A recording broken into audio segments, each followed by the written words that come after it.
certaines communautés africaines pour lesquelles la personne qui était porteuse de symptômes, nous on dirait de schizophrénie, de folie, etc., elle était plutôt porteuse d'un message à l'ensemble de la communauté. Qu'est-ce qui allait mal dans l'ensemble de la communauté? Ça change complètement le regard et à ce moment-là, tu vises pas juste à guérir la bébête à l'intérieur de la personne, si on veut, mais tu t'interroges sur les conditions dans lesquelles elle a vécu, puis qui ont... Bon, c'est pas automatique comme ça, c'est pas mathématique à ce point-là, mais il y a là une façon de comprendre ce qui arrive à des personnes qui deviennent porteuses de symptômes anormaux, entre guillemets, ou de comportements bizarroïdes, bien, porteuses de quelque chose qui doit nous interroger nous-mêmes. Et on est resté encore, je pense, au regroupement, c'est toujours la même approche. On veut garder cette façon-là de travailler. Donc, pour nous, à l'époque, la question des diagnostics, on les refusait. Pas en soi comme tel, mais les diagnostics, on sait très bien que ça évolue avec les modes aussi. À un moment donné, beaucoup de monde était schizophrène. Après ça, beaucoup de monde ont été psychomaniaco-dépressifs. Beaucoup de monde a eu des troubles de personnalité. Beaucoup de monde, dépendant là, des époques et des diagnostics, là, hein, qui sont beaucoup influencés aussi par les compagnies pharmaceutiques, etc. Donc, et aussi qui figent la personne dans une identité. Les gens disaient « Bonjour, moi je m'appelle Nathan, je suis schizophrène ».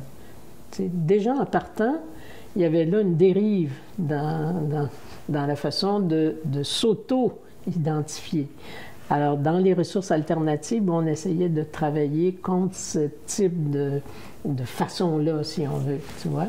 Donc, moi, j'ai travaillé beaucoup là, à ce niveau-là. On a élaboré tout un programme de gestion autonome de la médication, où la médication, c'est pas juste les psychiatres qui doivent décider, c'est la personne qui les prend, puis qui en subit ou a les conséquences de ces neuroleptiques. Hein, ils ont des conséquences c'est audacieux importantes.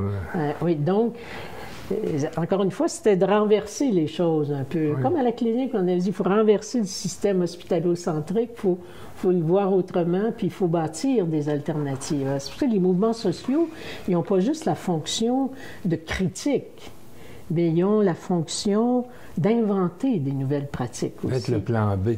Oui, d'être le plan B pour l'avenir aussi. Hein? Oui. Moi, mon passage dans le regroupement des ressources alternatives avec aussi, et qui avait des ramifications au plan international, toute cette approche alternative, Kate Millett, entre autres, qui était une féministe très importante, qui avait écrit dans les années 50 La politique du mal, etc., qui a vécu des problèmes de santé mentale. Elle est intervenue à l'ONU de plusieurs fois pour faire changer les traitements, parce que les traitements en psychiatrie à l'ONU étaient traités dans le secteur qui s'occupait de la torture et des mauvais traitements, là, tu sais.